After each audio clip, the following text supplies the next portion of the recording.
Tennessee Tech head coach Dewayne Alexander. The Golden Eagles coming off a game in FBS Kansas. That was on Friday. They're going to be at home on Saturday. Texas A&M Commerce. First meeting between the teams since January 1st, 1953. So a long time between games. So, Coach, big weekend for your program. I know lots of things going on. So just your thoughts, and we'll go to some questions. Well, we're certainly excited about this weekend. It's what we call Legends Weekend. We bring back all of our former players. Of course, we're celebrating the 100th anniversary of Tennessee Tech football this year. First began playing back in 1922. So it's the year 2022. So, we're very excited about this football season and all that's involved with bringing back our former players. And we're going to be recognizing our 1952 OVC championship team, which was our first OVC championship team in school history. We've had won 10 of those, but they were 1952. And this is our 50th year anniversary of that. And then our 70th anniversary of that. And then we've got our 1972 team is celebrating their 50th anniversary of their OVC championship. So we're excited about that. And to be at home and against a quality FCS opponent, the one that, again, I don't have a lot of breakdown or scouting reports from that 1953 game in the Tangerine Bowl, but we do have a couple of guys who will be here.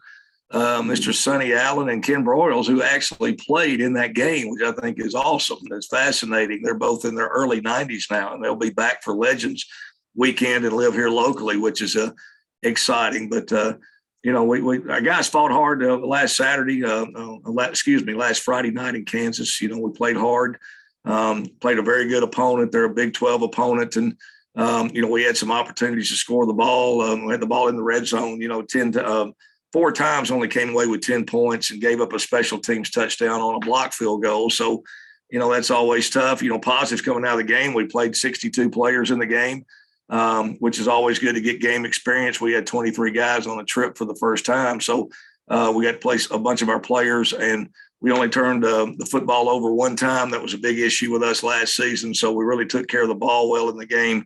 And we only had 4 penalties in the game for 19 yards. So for a first game, there was a lot of things to take away and obviously a lot of things to correct. We just needed to get on the field and play. And now we got 10 straight FCS opponents coming up with these first 2 games at home. And so we're excited to get our FCS schedule started this coming Saturday night at home at 6:00. Thanks, Coach. We'll go to some questions. Ben, go ahead with as many as you got.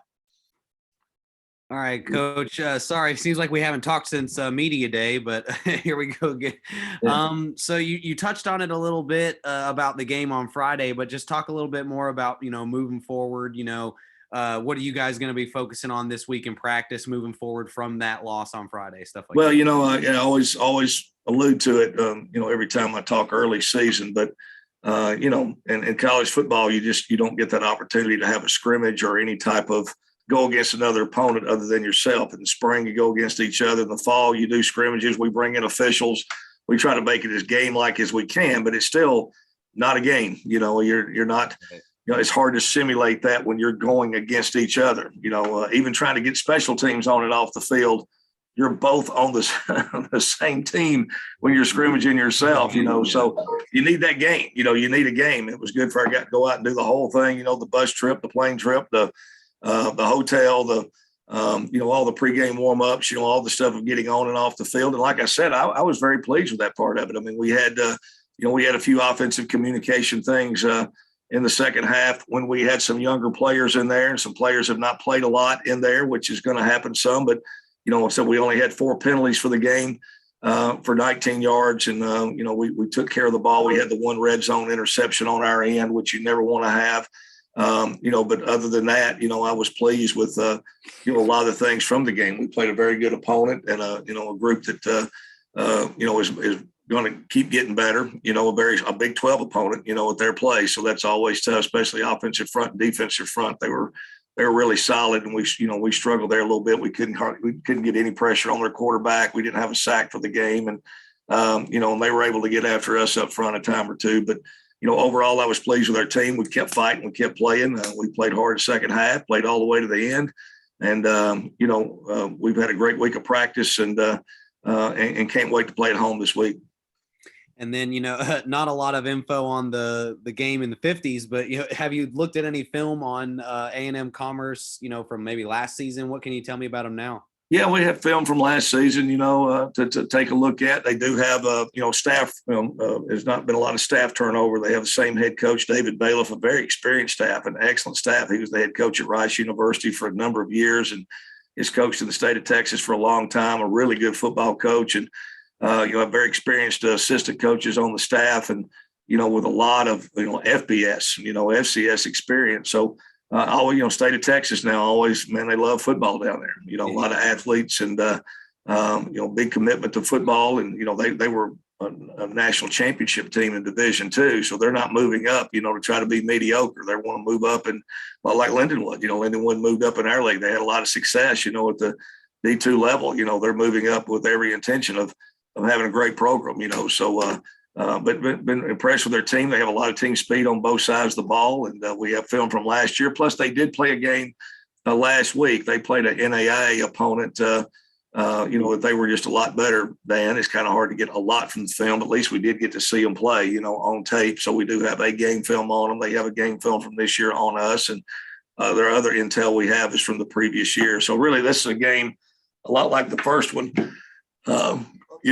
That you play is, you don't have a lot of film on your opponent and they're a new opponent you don't know much about. So the best thing you can do is take care of the Golden Eagles, go out and take care of your team, go out and make sure you line up sound, you block good, you tackle good, you take care of the ball, and you do all the things that you can control. And then you'll have to have the opportunity or the ability to make some adjustments, as the game goes. Gotcha, Coach. That's all I needed. Thanks a lot, Kyle. Okay. Anybody else? If you have a question for Coach Alexander, let me know. We got time for probably one more question.